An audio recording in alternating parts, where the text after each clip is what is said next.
தமிழ்நாடுடைய மாண்புமிகு முதல்வர் அவர்கள் ஒவ்வொரு மாவட்டத்திற்கும் அந்த மாவட்டத்தினுடைய வளர்ச்சிக்காக, மேம்பாட்டுக்காக ஒவ்வொரு அமைச்சரையும் அந்த மாவட்டத்திற்கான பொறுப்பு அமைச்சராக நியமித்து, அந்த மாவட்டத்தை வந்து முழுமையான ஒரு வளர்ச்சியடைந்த மாவட்டமாக அறிவிப்பதற்கான ஒரு தொலைநோக்கு திட்டத்தோடு மாண்புமிகு முதல்வர் அவர்கள் அறிவித்திருக்கிறார்கள். அந்த வகையில் என்னை திண்டிவனம் தொகுதியிலிருந்து வெற்றி பெற்ற என்னை கள்ளக்குறிச்சி மாவட்டத்தினுடைய பொறுப்பு அமைச்சராக அறிவித்திருக்கிறார்கள். அவருக்கு இந்த நேரத்தில் என்னுடைய நன்றியை தெரிவித்துக் கொள்கின்றேன். ஏனென்றால் விழுப்புரம்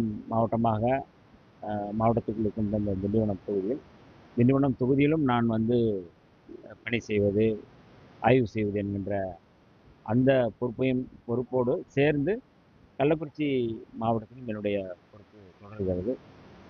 அப்படிப்பட்ட சூழலில் கள்ளக்குறிச்சிக்கு போகிற வழியில் திண்டிவனம் தொகுதியில் இன்றைக்கு மக்களை சந்தித்து, அதாவது குறைகள் மற்றும் கோரிக்கை மனுக்களை பெற்று இன்றைக்கு அரசு பள்ளியில் வந்து ஆய்வு செய்திருக்கிறோம். இந்த பள்ளியை பொறுத்தளவு நிறைய கோரிக்கைகளை தலைமை ஆசிரியர் அவர்கள், ஆசிரியர் பெருமக்கள் எல்லோருமே தெரிவித்தார்கள். கூடுதலான கட்டிடங்கள் வேண்டும் என்று சொல்லியிருக்கிறார்கள். அதே போல பிடி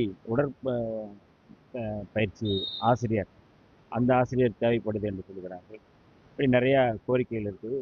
மாணவிகளுடைய இது முழுக்க பெண்கள் மேல்நிலைப் பள்ளி. ஆகவே இந்த பள்ளியில் வந்து இன்னும் கூடுதலான வந்து வகுப்பறைகள் கட்டுவதற்கான இடங்கள் தேவைப்படுது என்று சொல்லியிருக்கிறார்கள்.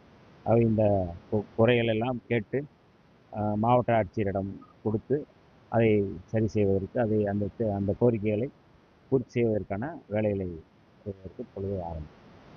ஆணவ படுகொலைக்கு தனி சட்டம் கொண்டு வரும் சொல்லிட்டு நீங்க பேசியிருக்கீங்க. முதல்வர்கிட்டையும் கோரிக்கை வச்சிருக்கீங்க. இப்ப நிலைப்பாடு என்ன? இல்லை, இதுதான் எங்களுடைய நிலைப்பாடு. நாங்கள் இன்னைக்கு இந்த கோரிக்கை கேட்கல.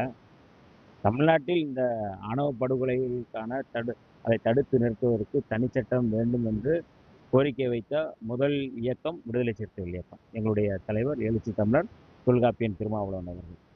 இந்த கௌரவம் அப்படிங்கிறத கூட வந்து ஆணவங்கிறத மாற்றினது எங்கள் தலைவர் தான்.